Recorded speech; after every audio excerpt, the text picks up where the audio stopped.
तो नमस्कार फ्रेंड्स, आज की इस वीडियो में हम बात करेंगे इंजेक्शन माइफेक्स के बारे में, जिसमें सॉल्ट है कैल्शियम, मैग्नीशियम, बोरोग्लूकोनेट। इसमें यदि पर ml कंटेंट की बात करें तो इसमें होता है कैल्शियम जो है 8.37 ग्राम, फॉस्फोरस जो है 5.31 ग्राम और मैग्नीशियम जो है 2.08 ग्राम होता है। और डेक्सट्रोज की बात करें तो सबसे ज़्यादा होता है 90 ग्राम।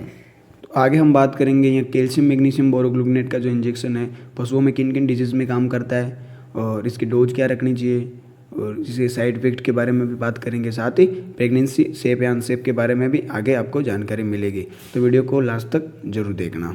इस इंजेक्शन का उपयोग जो है पशुओं में मेटाबॉलिक डिजीज़ में उपयोग में लिया जाता है। जैसे मेटाबॉलिक डिजीज यानी कि उपापचय बीमारियाँ, जिसमें उदाहरण की बात करूँ तो मिल्क फीवर होता है और डाउनर काउ सिंड्रोम होता है, कीटोसिस होता है, पोस्ट पाचुरेन हीमोग्लोबिन यानी कि पीपीएच होता है, हाइपोमैग्नीशियमिक टिटेनी होती है जिसे ग्रास टिटेनी कहते हैं, लैक्टेशन टिटेनी भी कहते हैं।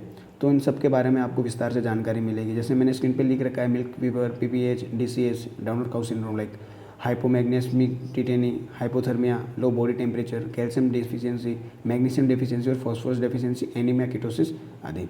तो आपको इन सारे रोगों के बारे में विस्तार से जानकारी मिलेगी कि ये रोग कौन कौन से हैं, इसमें क्या ट्रीटमेंट करना चाहिए और इसके लक्षण क्या होते हैं, उपचार क्या है, सारी जानकारी आपको इस वीडियो में मिलेगी। तो वीडियो को अंत तक जरूर देखना। उपापचय रोग या मेटाबॉलिक डिजीज़ की पहले उदाहरण की बात करूँ तो वो है मिल्क फीवर यानी कि दूध बुखार। उसमें क्या होता है, रक्त में कैल्शियम की कमी हो जाती है। यह मुख्यतः ज़्यादा दूध देने वाले पशुओं में होता है और पशु के ब्याने के बाद ही होता है। प्रसव के लगभग 72 घंटे या 2-3 दिन के भीतर ये रोग देखा जाता है, जिसमें क्या है कि गाय जो है एकदम लेट जाती है। और लक्षण की बात करूँ तो इसमें क्या होता है, गाय का स्टेनम पर बैठकर लगातार फ्लैंक की तरफ गर्दन मोड़कर रखना और साथ ही जैसे गाय एस आकृति के आसन में बैठ जाती है, एकदम मुड़ के बैठ जाती है। और उसमें हम डॉक्टरी ट्रीटमेंट के लिए देखें तो उसमें क्या होता है कि पशु का टेम्परेचर जो है सामान्य से कम हो जाता है, यानी कि लो बॉडी टेम्परेचर। सामान्य रहता है 101.5 डिग्री, वो घटकर 95 तक हो। तो इस कंडीशन में क्या है कि पशु के रक्त में कैल्शियम की पूर्ति करनी रहती है। तो इस कंडीशन में हम ये जो है इंजेक्शन उसमें लगा सकते हैं। डोज की बात करूँ तो मिल्क फीवर के केस में क्या है कि कैल्शियम बोरोग्लूकोनेट का जो पूरी ये जो वाइल है यानी कि तो 450 ml 450 ml की है, जिसमें 250 ml हम स्लो आईवी लगाएंगे और 200 ml हम सबकट लगाएंगे। ड्यूरेशन की बात करें यानी कि समय की बात करें तो इसको लगभग 20 मिनट तक लगातार ड्रॉप बाय ड्रॉप उसमें पशु में आईवी देनी है। स्लो ही देनी है, यदि फास्ट करेंगे तो पशु में साइड इफेक्ट कर सकती है, डायरेक्ट यहाँ हार्ट पर अटैक कर सकती है और जिससे पशु तुरंत मर सकता है। तो यह ध्यान रखने वाली बात है, कभी भी इसको फास्ट जैसे डीएनएस आरएल लाइक वैसे चढ़ाते इस तरह से इसका उपयोग पशु में नहीं करें। इसको ड्रॉप बाय ड्रॉप चढ़ाना रहता है, लगभग 20 या 30 मिनट के अंदर इसको चढ़ाना पड़ता है। दूसरी बीमारी होती है पशुओं में कैल्शियम की और फॉस्फोरस की कमी से, जैसे कि पीपीएच, पोस्ट पाचुरेंट हेमोग्लोबिनूरिया। उसमें क्या होता है कि रक्त में फॉस्फोरस की कमी हो जाती है, आरबीसी का टूटना यानी कि आरबीसी कण जो होते हैं टूट जाते हैं और टूटकर वहाँ पेशाब के रास्ते बाहर आने लगते हैं और पेशाब के साथ हीमोग्लोबिन का बाहर आना ही पीपीएच कहलाता है।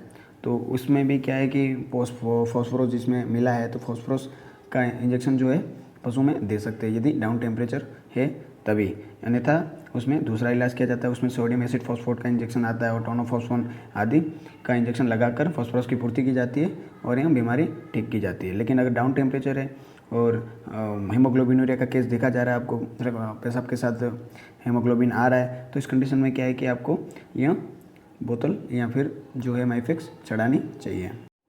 मेटाबॉलिक डिजीज़ की श्रेणी में तीसरी मुख्य बीमारी होती है डीसीएस यानी कि डाउनर काउ सिंड्रोम। कारण होता है रक्त में कैल्शियम में फॉस्फोरस की कमी।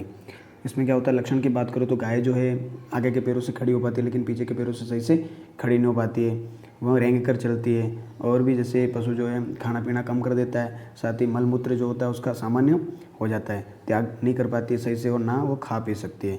तो इस कंडीशन में क्या है कि हमें ये कैल्शियम बोरोग्लूकोनेट जो वाइल है पूरा इंजेक्शन जो है उसमें लगाना रहता है, वही 450 ml स्लो आईवी इसमें। और साथ में उसको ट्रीटमेंट के लिए यदि डीसीएस का केस देखने को मिल रहा है तो उस कंडीशन में टोनोफॉस्फोन भी लगा सकते हैं और ये कैल्शियम तो उसको चढ़ा नहीं है, साथ में साइड थेरेपी में उसको एविल दे सकते हैं। नेक्स्ट बीमारी की बात करें जैसे हाइपोमैग्नीशियमिक टिटेनी, जिसे ग्रास टिटेनी भी कहते हैं।